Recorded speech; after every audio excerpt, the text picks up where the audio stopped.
most welcome to another exciting review of Atomic Habits by James Clear. And today we're going to be looking at chapter 6, which says motivation is overrated.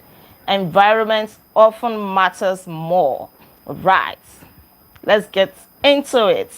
Anne Thorndike, a primary care physician at Massachusetts General Hospital in Boston, had a crazy idea. She wanted to change how she wanted to improve, the eating habits of thousands of hospital staff and visitors. She wanted to change how they were eating and how they were drinking. Mr. Elzamani, I hope you can hear me now. She wanted to change that, right? And she intended to do this by not motivating them, by not changing their willpower. In fact, she did not have any plan of talking to them. She just wanted to do this through action. So no motivation, no long talks, right? So she and her colleagues designed a 6-month study to alter the choice architecture of the hospital cafeteria. They started by changing how drinks were arranged in the cafeteria. So a refrigerator, which contained only soda, was now paired with water as an option.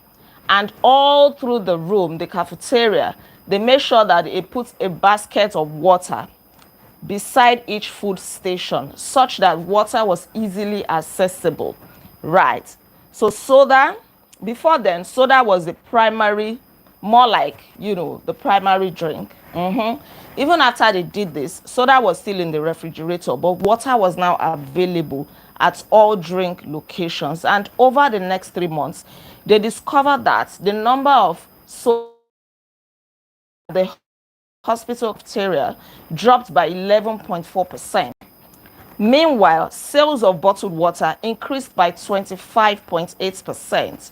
They repeated the same strategy for foods in the cafeteria, and they still got the same results. The surprising thing is that nobody had said a word to anyone eating there. No words. They just rearranged the room, put water, in different locations, make water more obvious, and they did the same thing with food, right?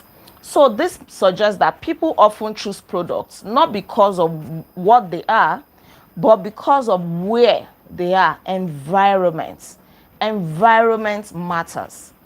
No amount of motivation that anybody can give to you can make you develop a good habit or break a bad habit or change your routine or start doing something that you ordinarily would not want to do.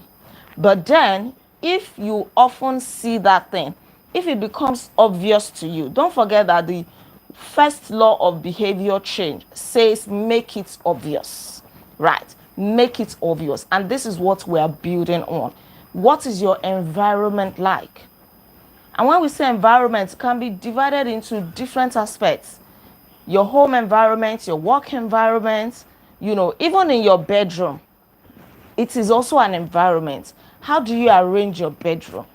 Do you arrange it in such a way that once you get there, you cannot do anything productive? It is just sleep. Or you arrange it in such a way that you have TV here, you have video games here, and once you get into your bedroom, you cannot sleep. You want to watch TV, you stay awake till 3 a.m. because of the environment. Or maybe the way your sitting room is arranged, right? It makes you lazy and things like that. So, for example, the author says if he walks into the kitchen and he sees a jar of cookies right on the kitchen counter, the first instinct is to pick it and eat, right? Because of where it is placed, because of the environment. Even if he's not hungry, the natural instinct is just to pick and eat. Whereas if the jar of cookie was hidden somewhere in one of the shelves, it would not be the same thing. So your habits change depending on the room you are in and the cues in front of you. Environment is the invisible hand that shapes human behavior, and we cannot really comprehend how much of influence our environment has on us, whether consciously or unconsciously. Yes, that is why it is very, very, very, very important. I'm really happy reading this chapter because I know recently I was talking about your environment, your location, and why it is so important to pay attention to your location because it may be limiting you in life. Just the same way your environment may be promoting you, you may, make some little efforts, and because you are in a very conducive environment, it just promotes it and it seems like you are doing a particular magic. So despite our unique personalities, certain behaviors tend to arise again and again under certain environmental conditions, and that is the truth. There's a way you behave in church, there's a way you behave when you get to your house, there's a way you behave when you get to maybe your friend's house, there's a way you behave in the office. If you're in Nigeria, there's a way you behave. If you're in the UK, there's a way you behave. I made a video some time ago and I said that, it is immature to be urinating by the roadside, something like that. And somebody was like, how is this immature? You mean if I am pressed, I am not going to ease myself wherever I see? And I said, you are saying that because you are probably in Nigeria, you're probably in a country where the law has nothing against that. I had seen somebody who got arrested in the UK before by peeing on the roadside. Yes. The two officers that were waiting to arrest her were standing by. They allowed him, arrest him, he was a man. They allowed him to finish. And once it was done, they arrested him, took him to the station. So because of the law there, that man, next time he will not do that. He may get to Nigeria or wherever he came from and repeat it and do it again. But the environment in the UK does not permit that. So there are some things you naturally not do in a particular environment. In a particular environment, there are some things you will not say in a particular environment. For that man, next time, even if he is so pressed, he will at least find a place, maybe an eatery or a restaurant where you can use their restroom. Not just stay by the roadside and constitute public nuisance and everybody will be inhaling your urine smell, right? There are some people that will be like, oh, Nigeria is a lawless country. Nigeria. Who is making it law? Everybody does anything anyhow. You throw things out of the window, you do anything you like because the law, is not strict on that. Once you get to America or a place where the laws are stricter, you are not going to try it. Not because you don't want to try it, but the environment has a big influence on you. Try it and pay fine. Try it and go and spend, even if it's 1 month, in jail and see. That means you can exercise self-control. All right. In 1936, psychologist Kurt Lewin wrote a simple equation that makes a powerful statement. The statement is this: behavior is a function of the person in their environment. And it didn't take long for Lewin's equation to be tested in business. In 1952, the economist Hawkins Stern described the phenomenon he called suggestion impulse buying. This means that shoppers are triggered to buy a particular product that they see for the first time because they see it and they immediately visualize the need for it. So people who are really, really strategic about businesses who sell stuff, right? They will make sure that they put products that have very high profit at eye level, where it is easily reachable, easily noticeable, instead of putting it on the floor or somewhere too high that can easily discourage somebody from reaching for it and buying. So most times you see that products that are easily reachable, that are at your eye level, you are more likely to go for them because you see them. So the more obviously a product or service is, the more likely you are to try it.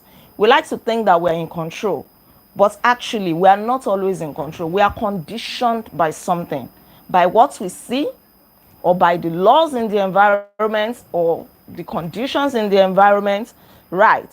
If we choose water over soda, we assume it is because we wanted to do so.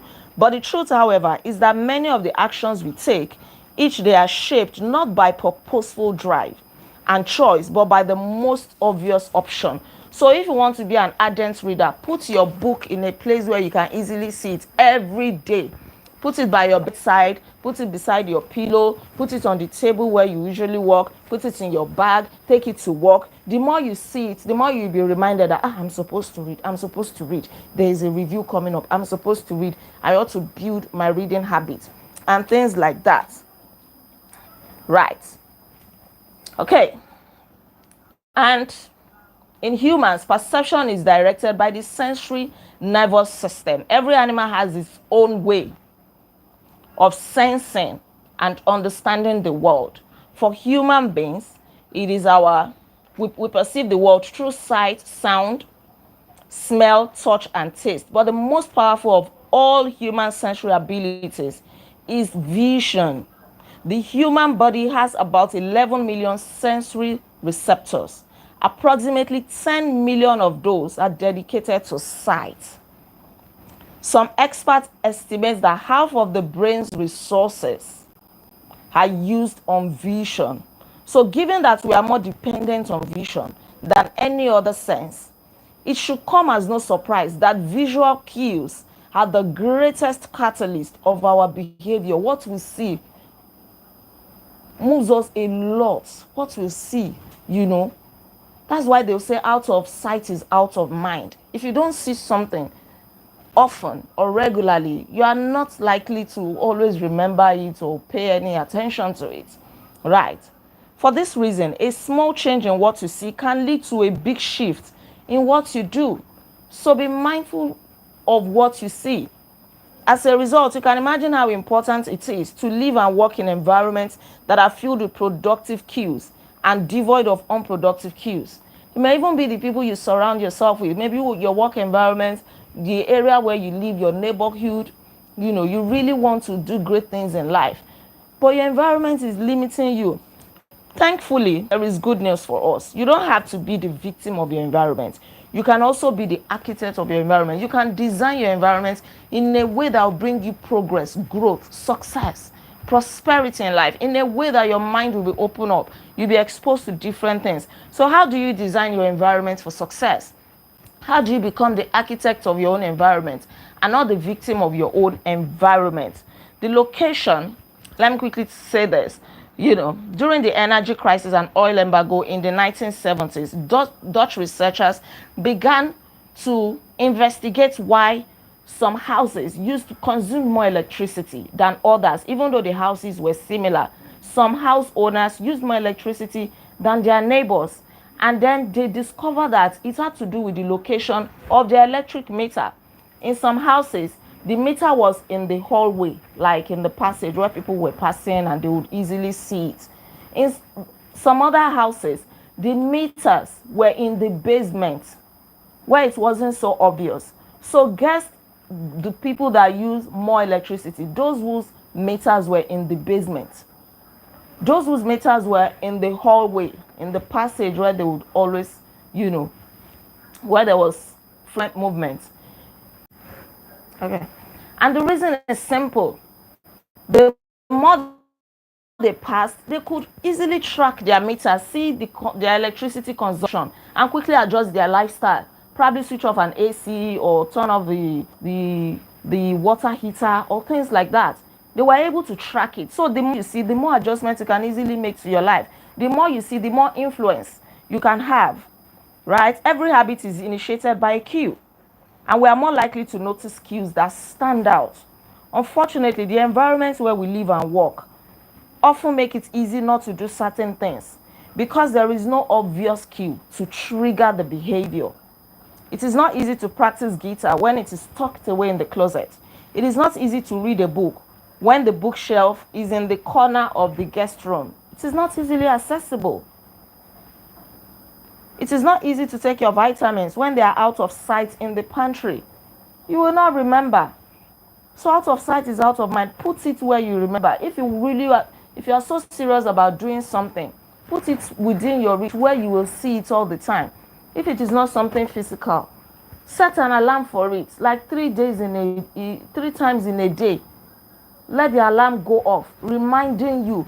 And before you know it, you may not need these triggers anymore. It will just become a part and parcel of you. All right. If you want to drink more water, fill up a few water bottles each morning and place them in a common locations around the house. Just like the author said that sometimes we would buy apples and put them somewhere in the fridge where they were not easily noticeable, and we will just forget that they are there until they are rotten and we have to trash them. We all can relate to this.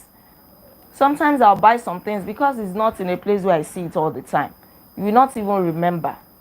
This evening I still had to trash some carrots because they were just not in a place where I was seeing them all the time, and by the time I saw them I was like, they've gone bad. I had to trash them.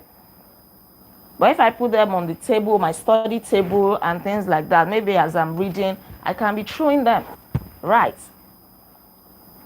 So the context is the cue. Form a relationship with your environment, with the objects in your environment. Not really about the object, but the relationship you form.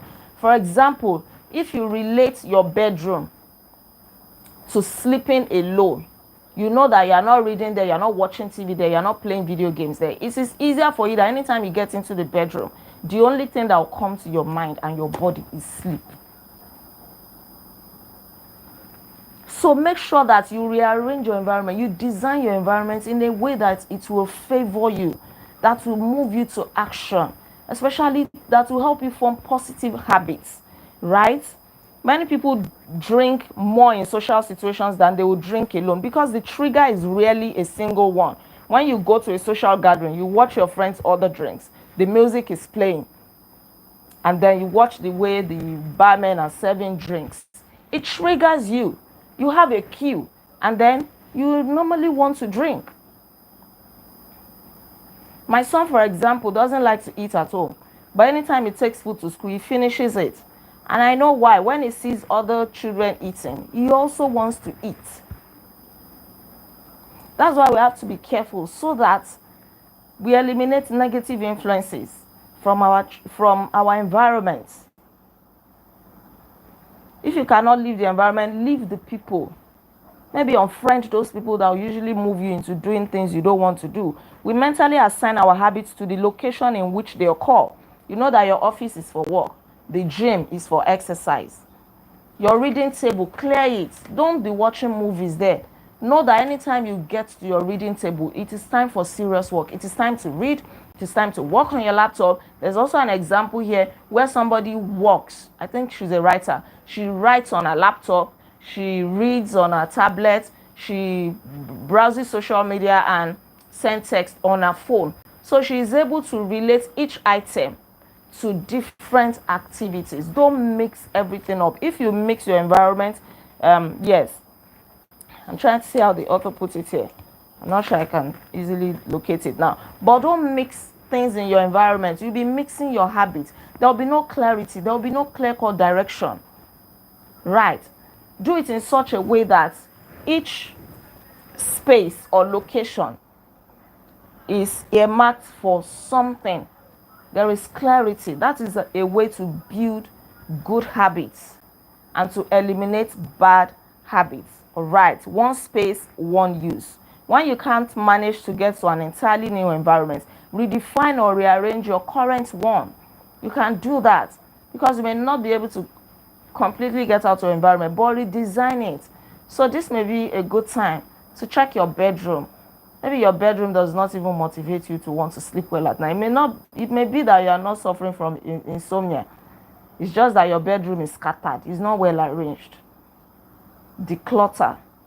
Lay your bed or your workstation is so disorganized and so you are not motivated. It is not motivation that you need. Change your environment. Avoid mixing the context of one habit with another. When you start mixing context, you will start mixing habits. All right. That's one reason why the versatility of modern technology is both a strength and a weakness. You want to work on your phone, you want to read on your phone, you want to do social media on your phone, you want to text on your phone, you are on WhatsApp, and everything is on your phone. And so when you tell yourself that, oh, I'm only using my phone, I want to work, or I want to send emails and everything, before you know it, there's a notification from TikTok, and you go on TikTok. There's another one from Facebook, you go there, and then 1 hour later, you remember that you're supposed to be working on your phone, right? Don't mix everything. If you can have different gadgets, do that. If not, discipline yourself.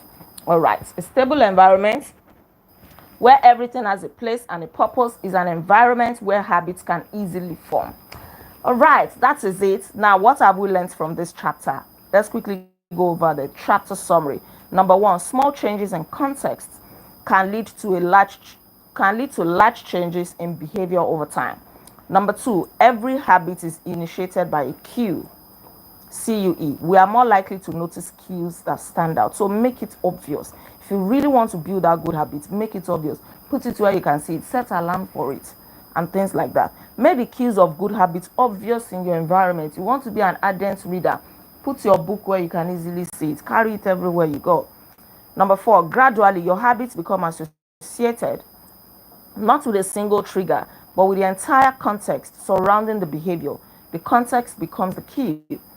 And lastly, it is easier to build new habits in a new environment because you are not fighting against old cues. Right. If you cannot completely get out of your old environment, rearrange it, redesign it, in your favor. Thank you so much. We've come to the end of the review of chapter 6, which says motivation is overrated. Environment often matters more. Right. Please don't forget to like this video, share your comments with me in the comment section below, and please subscribe to this channel in case you're yet to subscribe. And please take action with everything that you are learning. Go and evaluate your environment and do the needful. Thank you so much. We'll come together again tomorrow by God's grace as we review chapter 7, which is titled The Secret to Self-Control. Until then, be intentional. Bye.